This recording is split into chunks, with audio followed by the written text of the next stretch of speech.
So we'll start out, we're talking about drip irrigation, and some of you may be familiar with the drip irrigation as a concept, others may not. Some may already have done this and are just wanting to get a little more information or tune up or get a CE for credit for master gardeners. In any case, that's the subject. And we put this clever little line here, water the plants, not the sidewalk. I thought it was funny when we put it in 3 or 4 years ago, but lately people don't even laugh at it. So it's still there. But the point being, the purpose of the drip irrigation is to bring water to your plants and not to other places. So that's where we'll start. But before we do, let me introduce your co-presenters.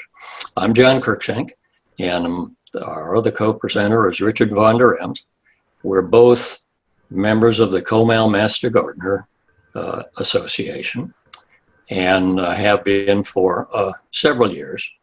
Both Richard and I have spent some time in the demonstration gardens at the AgriLife Center in New Braunfels. And Richard's experience in the gardens is on the vegetable gardening side, and mine is more on the landscape gardening side.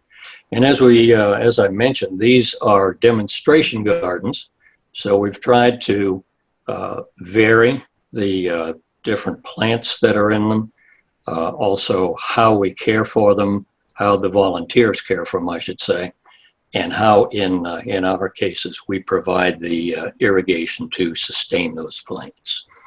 So going from there, let's start very broadly about a definition of what is irrigation. And of course, I think we'd all agree it has to do with water. And it means, in general, the application of that water, providing water to assist crops or plants or shrubs, either in a large sense or down to 2 or 3 plants in your own, on your own deck or backyard. The source of irrigation is water. The natural source of water is rainfall, and which we value very highly here in the hill country area. But a natural means of irrigation can come from flooding, and that's what we don't value very highly here in the hill country area when it comes to us in large floods. I've kind of differentiated natural irrigation, meaning it comes from the skies, to artificial, and I probably should have said non-natural in terms of mechanical means of directing that water to where we want it to be. And non-natural would be sprinklers that you use in parts of your yard, on the grass perhaps, underground sprinkler systems, the hose that you drag around your backyard, a soaker hose, which a lot of people use, and we'll talk about that very quickly. And then drip irrigation per se, sometimes called micro irrigation. So I mentioned soaker hoses. So to get that addressed at first, they're very useful. They are not technically drip irrigation, but it is a means to bring water quickly to your garden or to plants. And if you're familiar with soaker hoses, you know they're made of a material that is porous and allows water to actually leak out of pores in the hose itself. It's faster to install than drip, so you can get an immediate result from a soaker hose.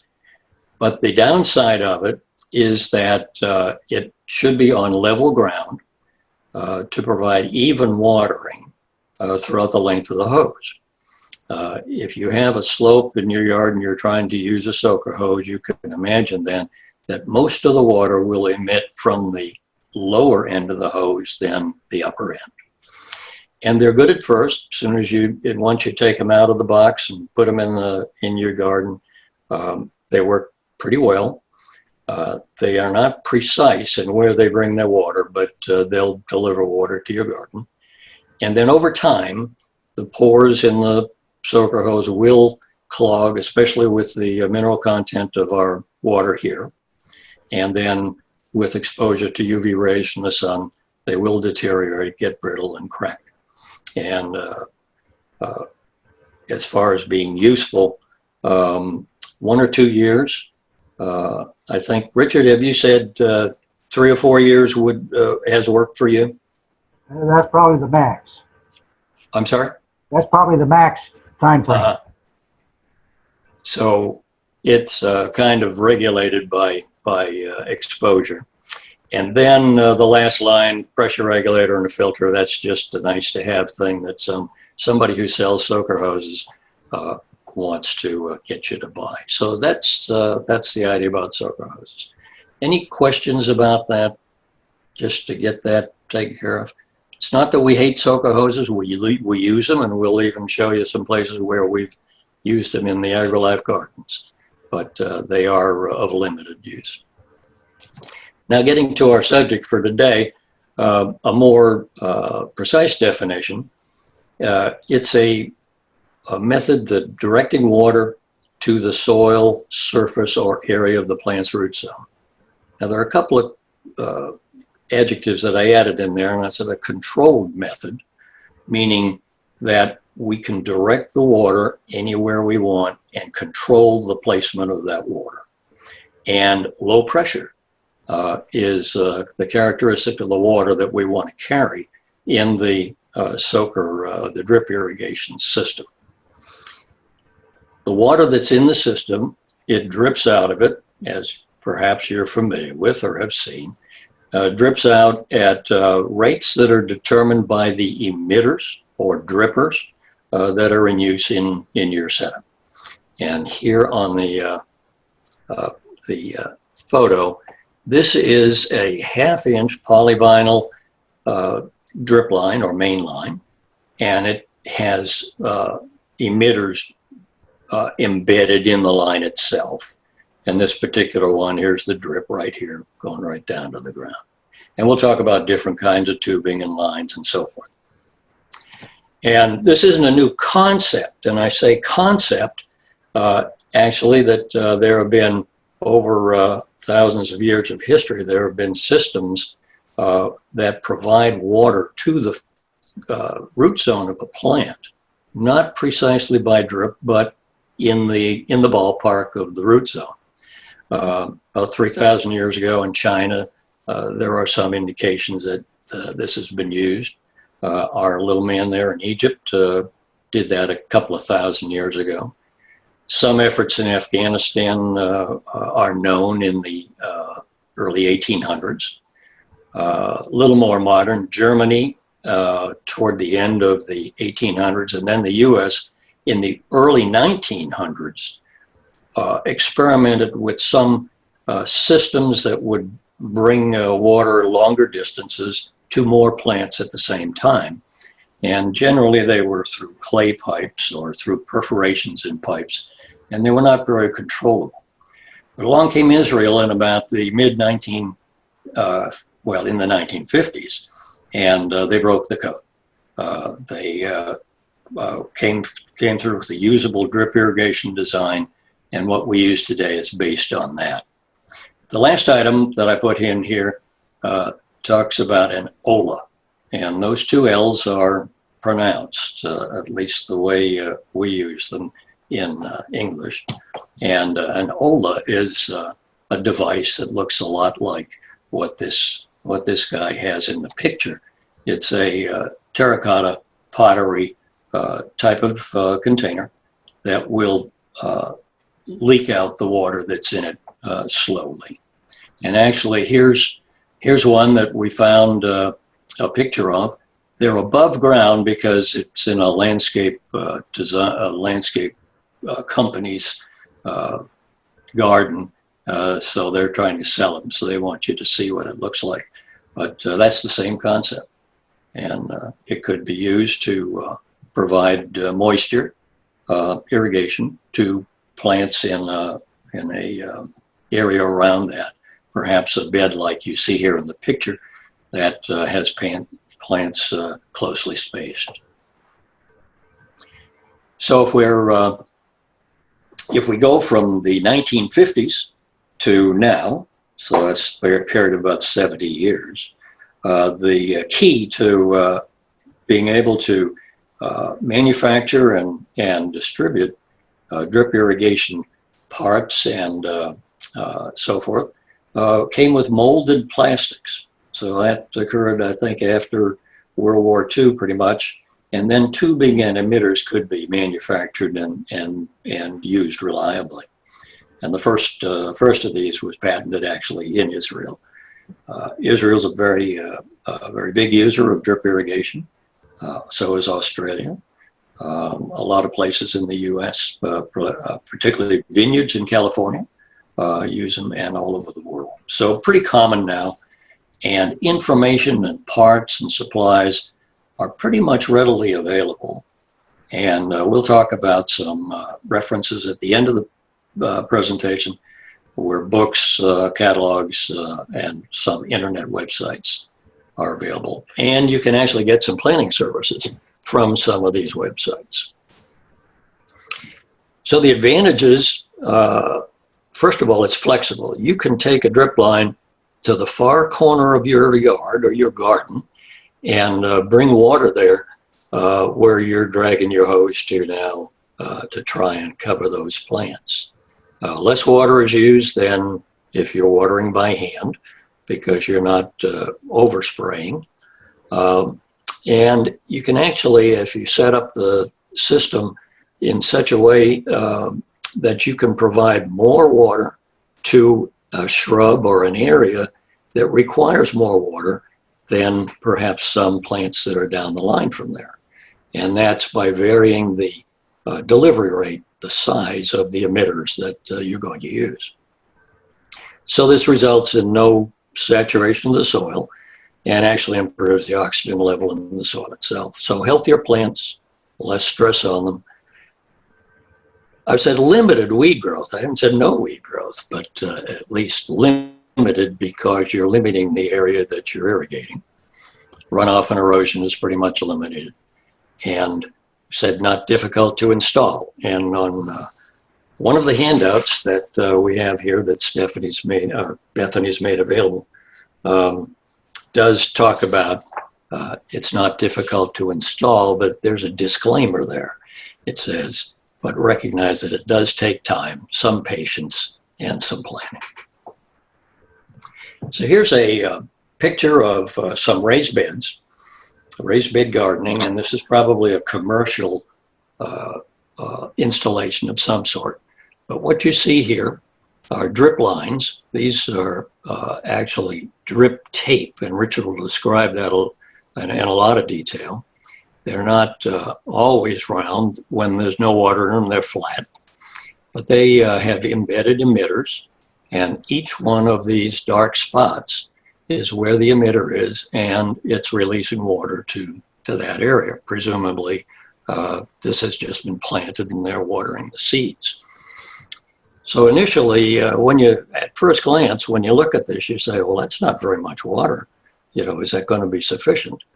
And perhaps there's not, that was what it would seem, because you're looking at the surface of the water. And when you look at below the surface, the consistency of the soil in that planting area really determines how much the water spreads underneath. Now, if in those raised beds they had just a garden soil mix, it would probably be in this category of loamy soil, and the rate of water filtering down through the soil would be in this area.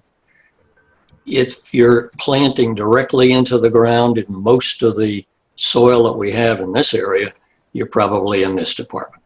And again, it will spread out more than go deep.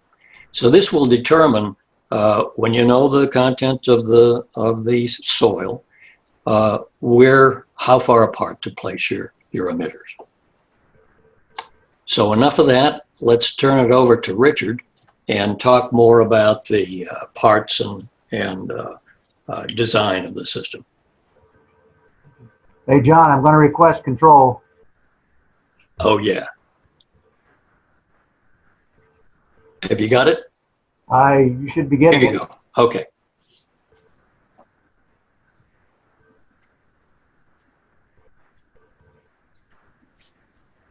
There. I guess I have it, right? Okay. That's you. Okay, components. Basically, you get the source of water in most houses. It's going to be your faucet on your outside of your house.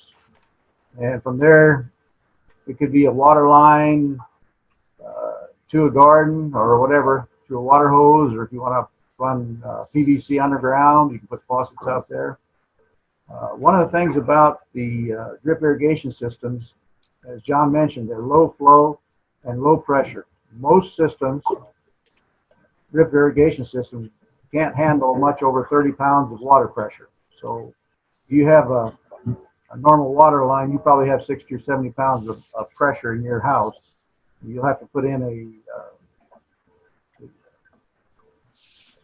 drip control reducer for pressure.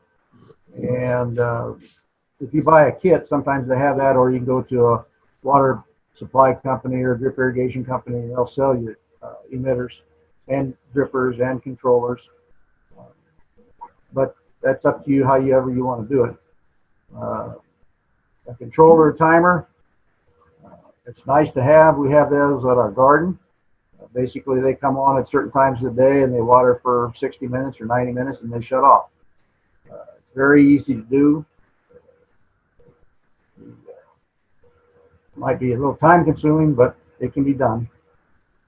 Distribution system, basically that's your half-inch polyvinyl tubing or drip tape, connectors and fittings. There's just a whole lot of different types of connectors and fittings to set your system up. Let's see if I can go to the next one. There we go. Now this is a picture of a generic system. It kind of shows you the components that you have, your outside faucet. What I'm going to do is go to the next slide, and what we'll have is a picture of a display panel that we use to show what we have.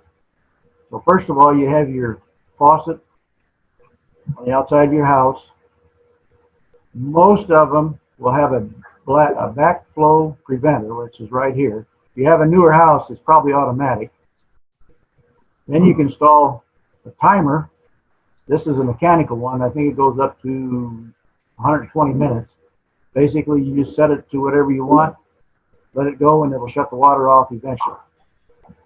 Here's a pressure reducer that comes with a kit. And you can buy it separately at the big box stores. And this takes it down to about 25 pounds of pressure for the rest of the line. Here's a filter, inline filter.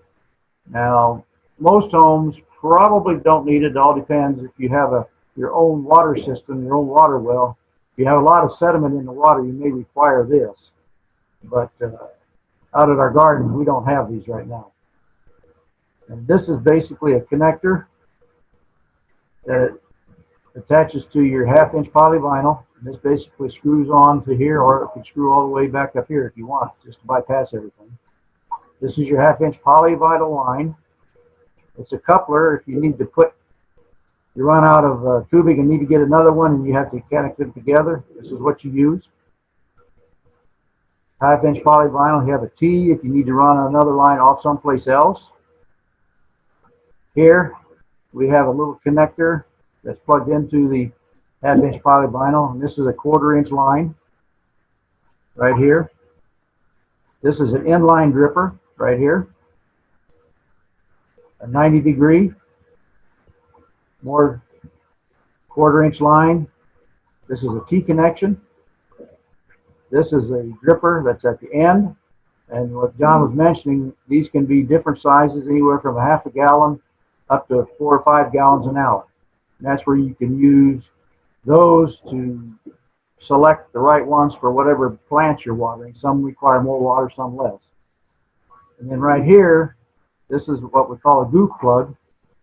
And this is to cap off that end, since we don't have anything on there. And that can also be used in the 1/2-inch polyvinyl lines. If you punch a hole and you decide you got it in the wrong spots, you can take that goof plug and just shove it into the hole, and it'll keep the water from coming out. And then another 1/2-inch polyvinyl elbow. Here's another dripper. This is a small, you can't see it very well, but it's at the top. This is basically, you can turn it on and off, and you can connect the 1/2-inch or 1/4-inch line right here, and you can turn the water on and off physically if you don't want it on at some times. This one here is more of a little sprayer that you put on top, and this is adjustable from anywhere from 1 gallon an hour to 10 gallons an hour. And then to cap off the end of the 1/2-inch, this is called a figure 8. You can either do it that way, or they do sell end caps that you can put on it. It kind of looks like this, and it's got a screw-on cap. So it's either one works. And the little pipe on the side here, this 1/2-inch here, this one, as John showed on his earlier, right here, this part right here is the part for an embedded emitter. And this one's set for probably 1/2 gallon or 1 gallon an hour, depending upon what you buy. And they also do 1/4-inch the same way, have embedded emitters, and those could be 1/2 gallon an hour to 1 gallon an hour, whichever ones they sell and make. Any questions so far? Okay. Now, one thing is, I might mention this up here, all this stuff doesn't necessarily have to be at your outside faucet. You could just run a line and have all this out near your garden area if you have like raised beds for a vegetable garden. If you do something like this, I recommend, so that you can still use this faucet for a water hose, get yourself a Y connector and stick that on there, and then this would attach to one portion of the Y, and then you could put a water hose on the other side. And those Y connections have on-off valves to shut the water on and off. Getting started. We usually recommend begin small, and one way to do that is to buy a kit. And they sell kits like this, and it has these components in 1/2-inch, 1/4-inch, a lot of connectors, drip lines, everything you need. And you can get them at the big box stores. I think they run about 25 bucks for this, but it's an easy one to start with. It has a nice little book inside that shows you different ways of setting it up. In fact, that's what I used when I first did mine. We also suggest you start with a plan. Draw it up, figure out what components you need, and then go buy what you want. And you can always expand later. What I have in my yard is I have 4 by 16 foot beds, identical, and I have one system set up that I can move it from one bed to the other, depending upon what I have growing. I can show you a picture later on that. Also, using the same brand of parts. Some companies, they determine how things are hooked up either with inside or outside diameter. So it's best if you start with one system like Dig, stay with them with the components. I mean, yeah, you can buy adapters, but you might have fun trying to find them to go from one to another. So try and stay with the same brand. And work one area at a time. That goes basically back to the basic plan. Start with one area, draw up the plan, lay out how you want to do it, and once you're familiar with it and you're comfortable with doing it, then just go ahead and go to the next area. A few other items that I might want to point out is there's a difference between hose thread and pipe thread. So like your water hose, that has pipe thread. The faucet on the outside of your house is a hose thread. Did I say water hose, pipe thread? That's wrong. The water hoses have a hose thread. And a lot of the components, like the PVC stuff have the pipe thread, so that they just don't mix. They do have adapters. You can go from the hose thread to the pipe thread connections. They're out there. Another thing I might point out is the 1/2-inch mainline polyvinyl tubing generally delivers about 240 gallons per hour. Now, since that's all you're going to get out of your outside faucet, you don't want to overload that system with more capability. Like, you don't want to have more than 241 gallon emitters on one line going at the same time. You may lose pressure. So you need to keep it less than that. You might want to treat it like we do out at the gardens. We have different zones, just like your water system for your yard. It turns on and off at different times so that you don't have all of your watering emitters on at the same time. Another thing, you can convert sprinkler system heads to drip, but I wouldn't do it for a yard. But like mainly like for flower beds next to your house, you can convert a sprinkler head to a drip line, and that way you don't have water spraying all over your flowers and all over the side of your house when it comes on. Okay, next slide. Now I think we're back to John. So let me give him back control. All right. Some of you may recognize the picture here. That's the landscape garden in the AgriLife area. We just call it the office garden. And the photo is from a couple of years ago toward the end of summer. And just to show you that there's a variety of plants here, and the entire irrigation system is drip irrigation. So drip for the native grasses down here in the lower right, as well as the roses, the salvias, and this is an herb garden here. And it's all set up for drip irrigation. So just without getting into a whole lot of detail, I'll show you a little bit of how it works.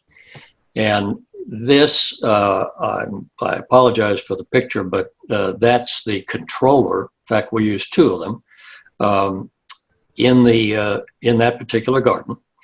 And they use water from the faucets on the buildings there in the AgriLife complex. If the slide went any higher, you could see up here that the faucet would be there. This is two arms of a Y fitting, a large Y fitting. And here is just a regular water hose. So that Richard was mentioning, a Y fitting would be useful perhaps in your own setup, where you could hook up a hose as well as water to the drip system. Over on this side, this is the source of water for the drip system. This is low pressure regulator, and this particular hose is just long, but it goes around here to a manifold behind this timer to each of these valves. And the valves are controlled with these wires, and the whole thing is battery operated. So these are available. This is the largest four valve system that you can find, and right now this is an older model. They're a little different looking now, but they're available in the home improvement stores. This the brand of this is Orbit, and they're pretty good with homeowner irrigation supplies, and they're pretty simple to use. So from here, this would control when it controls when the system would turn on to water. It controls the zones that the water flows to through these valves, and the day of the week or days of the week, and when you start. In these particular gardens, we're now trying to water twice a week, and we start about 4 o'clock in the morning. So the system is not running when we're back to normal, I should say, when office workers are there. In the garden, here's a very large salvia, Salvia leucantha, and this is the 1/2-inch poly main line that comes from one of those valves. Runs, in this case, just the length of the garden. And this is, as I mentioned, late summer. So the mulch that's there is all pretty much worn down. Usually, it's a good idea to cover your drip lines with mulch. You don't want to bury them in the ground, but above ground and covered with mulch for a couple of reasons. One is to keep them out of sight, and the other is protect them from UV rays. So coming off of that half-inch poly mainline tubing, one of these connectors that Richard mentioned, here's the half-inch tubing coming around here. A little hard to see, but that's a dripper. Here's a different style. This is the half-inch tubing, only of a different color. Here's a nice little gadget right here. It's actually like a little V shape with a pointer that goes into the ground. It just stabilizes this quarter-inch line and keeps it in place. This emitter is an inline emitter, and you can put several inline, just in a straight line if you want. And here again, the quarter-inch line curving around to a pressure compensating emitter, which is the most common one that is used today. When I say pressure compensating, these emitters will deliver their stated output, say 1 gallon an hour or 2 gallons, as long as the pressure is low pressure for emanating from your faucet. And they will deliver that amount of water throughout the length of the hose. So we say pressure compensating. The first one is going to deliver a gallon, and the last one will deliver a gallon per hour. Now, there's a little fudge factor in there probably, but pretty much approximately what you get at the beginning is what you get at the end, which is not what would happen in, for example, a soaker hose. Or actually not what might happen if you didn't have a pressure compensating emitter, and there are non-pressure compensating emitters available too. Here's just showing that you can water containers with drip irrigation. And this was a project 2 or 3 years ago where we planted a young tree in the garden and surrounded it with the half-inch tubing. And in the tubing, we implanted these particular drippers. We call them drippers, and Richard talked about them as being adjustable. They don't actually drip. They put out water in kind of a star shape. There's a close-up of it. And they can be adjusted from 1 gallon to 10 gallons per hour. And our chair of the herb garden favors these for all of his plants in the herb garden. It's a little different. I wouldn't technically call this a dripper, but it is something you can run off of your drip irrigation system. A little hard to see, but there's your half-inch main line. Here's the quarter-inch tubing, and it connects to this also quarter-inch that supports this sprinkler or spray head. And it covers quite a bit of ground. You can see the wet stones up here. On the front of the buildings we're talking about at the AgriLife complex, the near building is a conference room or the classroom that we use. And all of the shrubs in front are native plants and shrubs. And we irrigate those in a little different fashion than in the back, where we've used the building's water supply. In the front, they're watered from a hose, from a well.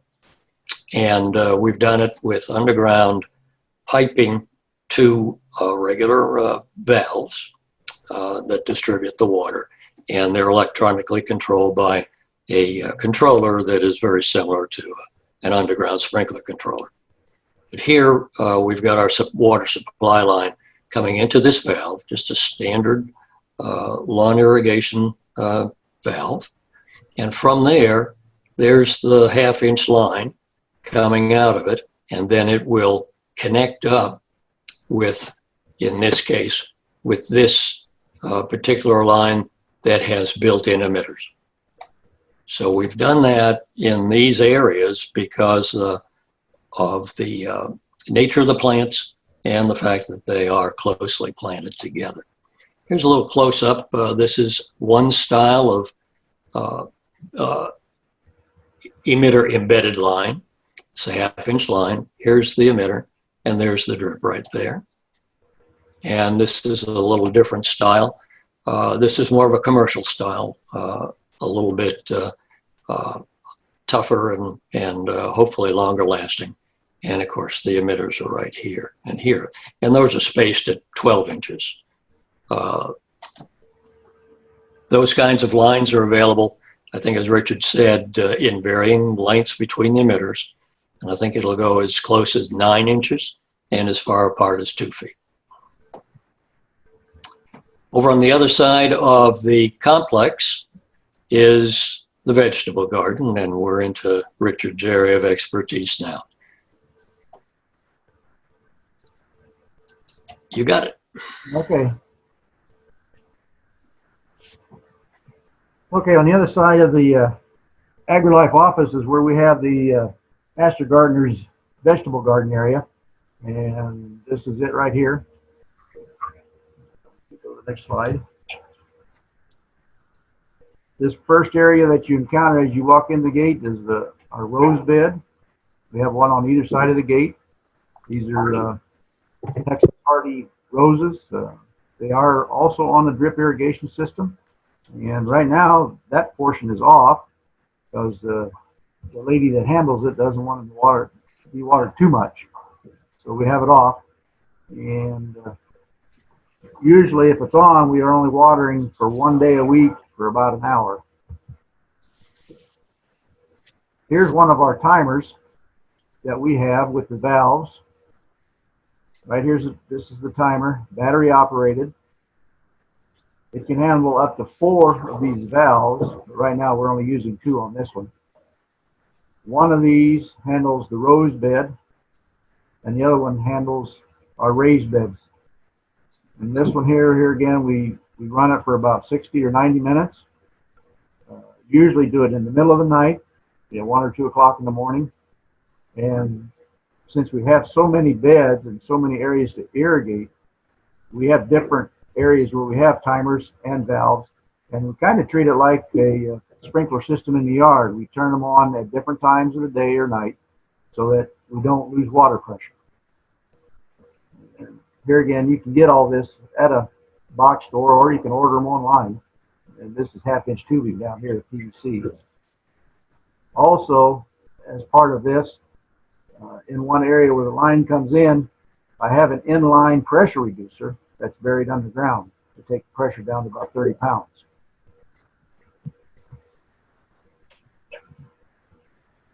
This is one of our beds. This is what we call our traditional bed. We call it traditional because we treat it like you would a home garden. It also is raised, but it's about 50 by 50 in size. And you can see we got green beans, and this is an older picture, lettuce growing. And right here is where the water comes to the drip lines. And this is drip tape here. It's not the 1-inch or 1/2-inch polyvinyl. This is a drip tape. I have to go online and order it. These have embedded emitters. This particular set, they're set a foot apart, and they put out 1/3 of a gallon an hour.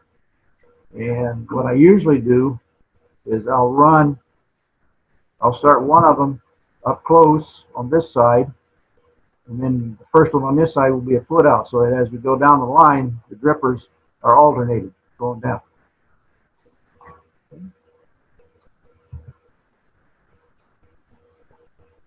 Here's one of our raised beds.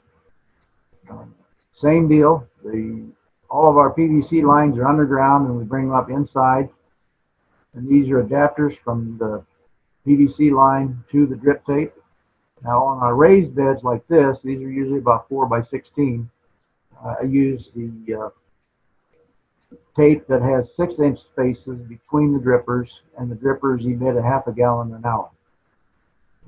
This is just another way of laying it out.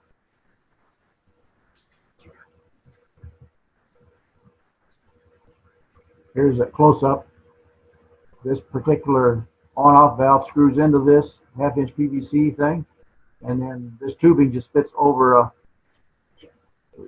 connector, and then you screw this down to tighten it, and you get a tight connection. And you can turn them off separately, so that if you got one row that you're not using, you can turn the water off to it, and you can run the water to the other one if you want to.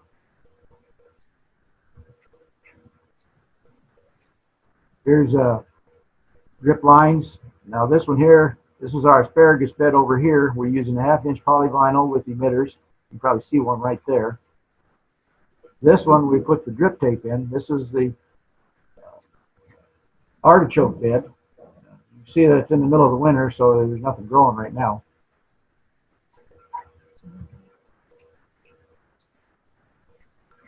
Now here's our asparagus bed. Then, like I say, this is half-inch tubing, and you got the 8 cap thing. And the drippers are right in here. You can see them here, and most of those are probably half-inch or half a gallon an hour. And we usually turn this on 3 days a week for probably 60 minutes.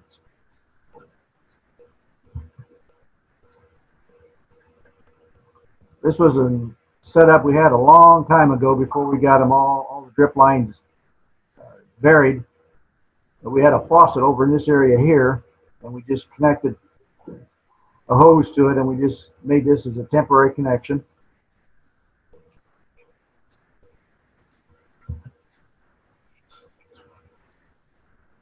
Here's our traditional bed again. Each one of these is a drip tape. The bed is about 50 feet long this way, and it's about 50 feet wide. And all the water lines are underground, and we just bring them up at each spot. They're 3 feet apart, the rows. Hey, Richard, we had a question asked in the chat. Okay. It was, when is the best time to water veggies? I had heard in the morning.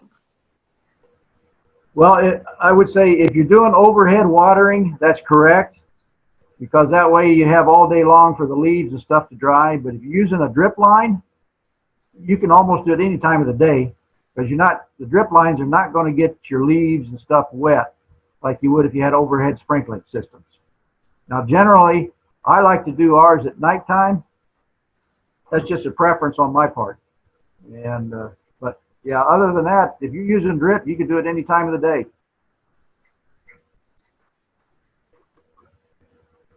Okay.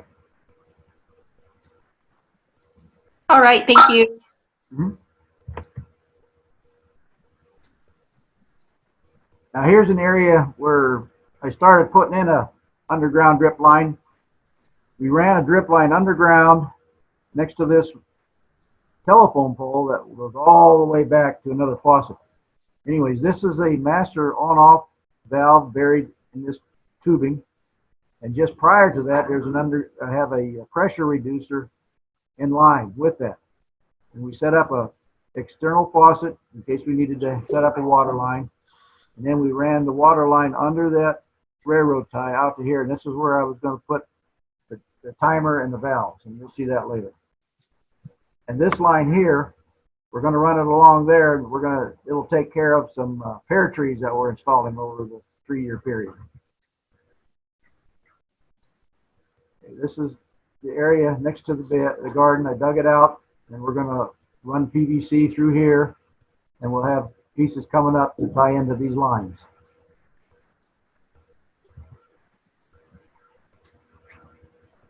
And here's the one going down the side, and that's going to take care of 3 fruit trees that we're going to have over here.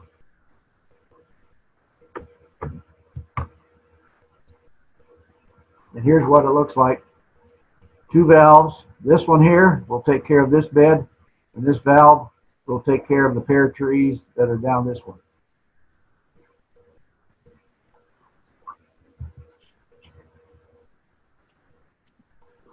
And here's the PVC with the vertical connectors installed.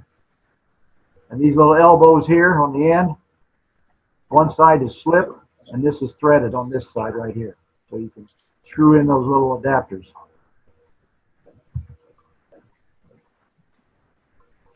And this is looking at it from the front. A little blurry. Okay, this is our Keyhole Garden that one of our classes built several years ago. And then you'll notice that we're using the 1/2-inch polyvinyl. And as we go along here, we have drippers. I think there's one right there. It's hard to see. And this is on one of the timer systems. It comes on in the middle of the night.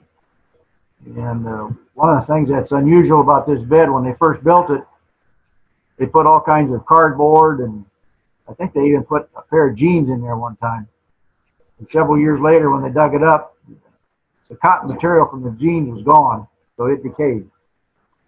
But they put almost everything in there: paper, cardboard, dirt, you name it. This thing in the center is where they throw their refuse for, basically it's a embedded compost pile.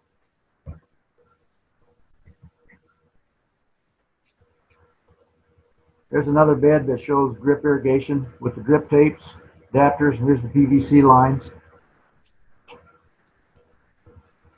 And this one here is one of our, call it our demo of bed number 4. Basically, this is just cinder blocks stacked too high, and that's all it is, and filled with dirt.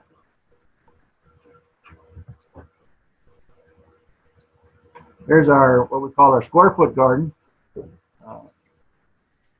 This particular one, we use a different type of drip irrigation system. Basically, it's all PVC, and the only place there's any glue is down in here. All the rest of these are just, these lines are press fitted together in the T's. The caps are just press fitted on. And in these lines, somebody drilled evenly spaced, very small drip holes, so that when you turn the water on, it squirts out to about here. And usually, on this particular bed, it's not on a timer, it's on a faucet. We turn it on about for 5 minutes, and that's all we need to do, and it takes care of the watering for this.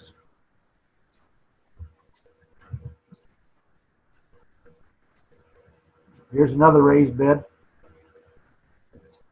Now, eventually we went to cinder block. We got away from the landscaping timbers because they were getting rotted. But you'll see here, this is the 1/2-inch spacing drip tubing, and we put onions on either side. It works out really good.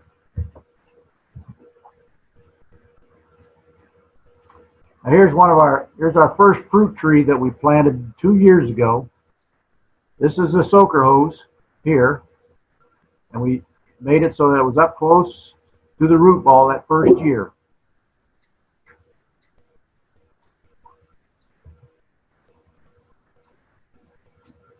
And here it is again. That's that first year with the soaker hose. This is where the faucet is to turn it on. And it's on a timer. Comes on for about 60 minutes a day, 3 days a week.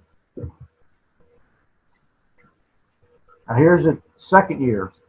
We moved it out farther. And what I did,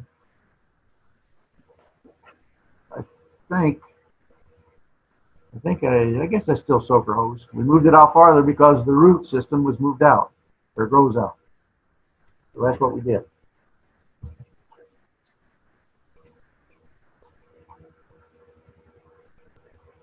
Here's another bed we had where we used a soaker hose, and it's also on a timer. It was a carrot bed. Didn't do too bad.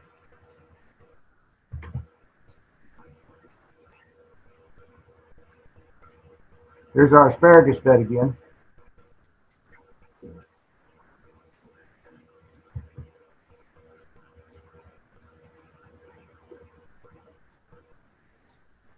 Here's a 1/2-inch polyvinyl.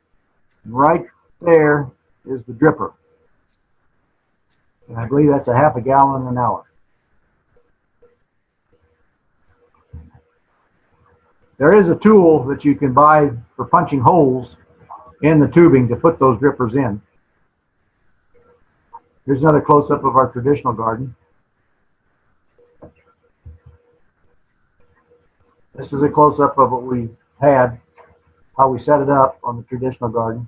Now, one thing I will point out, over the past few years, we've had problems with these little on-off valves here. For some reason, they start leaking. So what we have done is we've gone to the metal on-off valve here. And that seems to be holding up much better. Anyway, this is the drip tape right here. And this is another adapter. These particular adapters do not have on-off valves on them. Here's from the other end.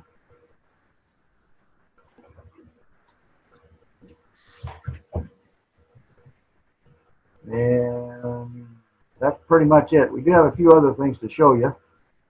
Let's see if I can find them here. Now this is one of my beds that I did. This is my blackberry bed. So this is pretty much going to be a permanent setup. I just ran 4 lines, evenly spaced, 1/2 inch tubing, and it's every 6 inches, and it's a 1/2 gallon an hour. And basically, it's going to be permanent. This is exposed right now, but I covered it up with mulch, and this will it'll stay there all the time. And my beds are 4 by 16. And the reason they're 4 feet wide is because they're easy to reach to the center. If you're over here on the side, on either side, you can reach to the center without walking in it. There's my blackberry bed again. Now this is another bed. Now this is my flexible or movable drip line. I spaced these evenly, 1/3 of the garden, and I can move this one to one of my others depending on what I have planted. And so this particular one is movable. Each line has an on-off valve, and here again it's the 1/2 inch drip tape and 6 inch spacing and a 1/2 gallon an hour. This is a long shot of it.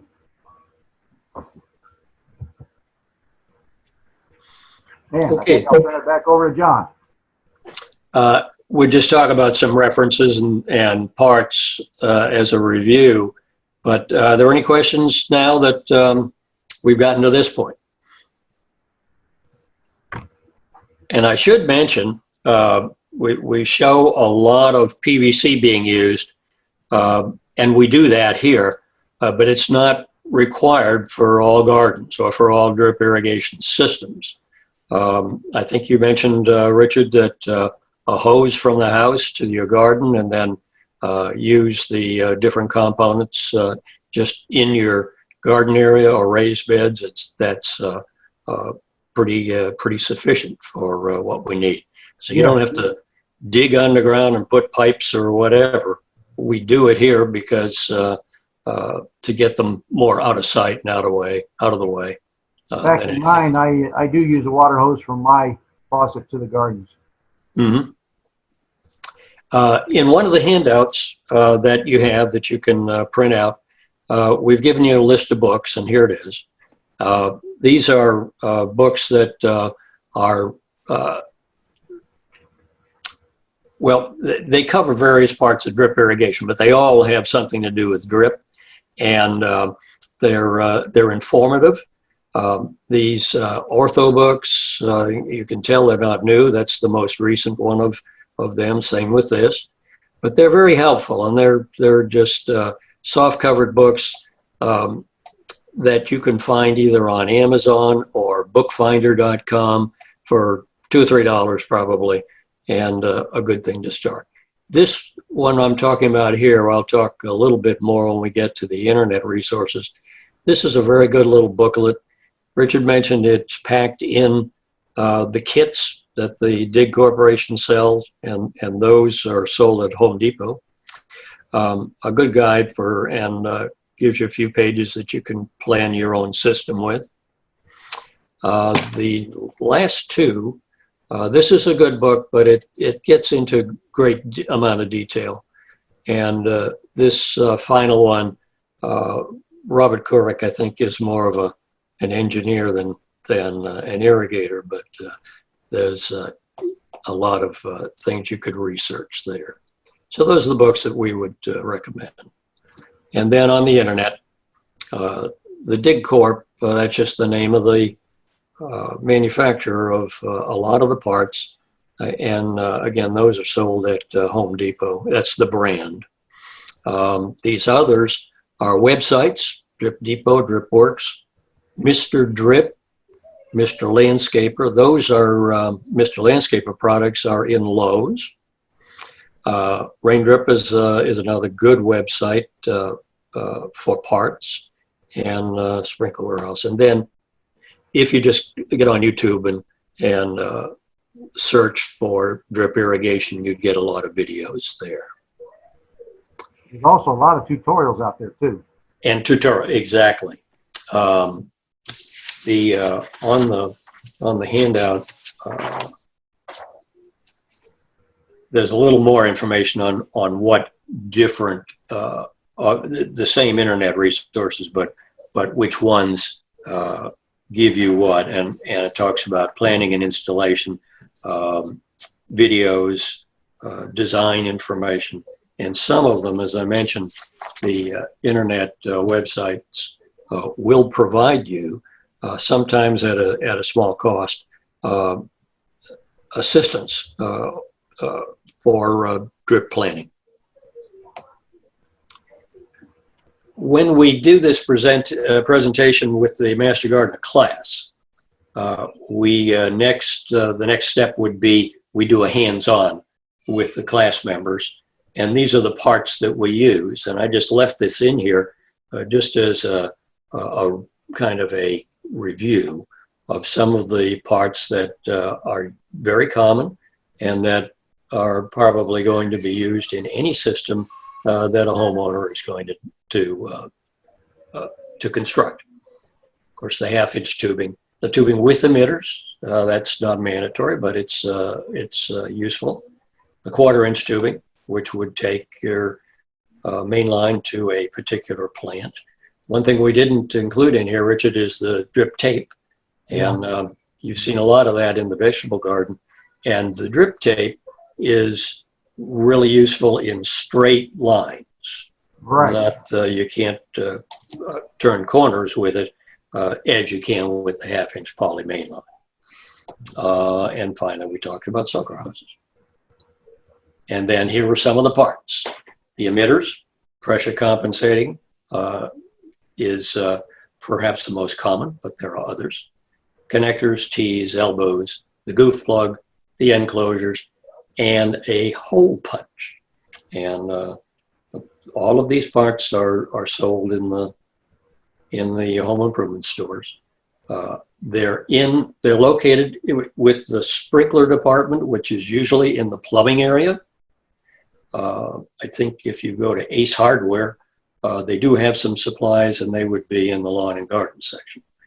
But a lot of people go to Home Depot and can't find them in the lawn and garden section, and that's because they're in plumbing. And here's a picture of a 100-foot roll of the half-inch tubing, and there's drip line. And that's all the slides we have.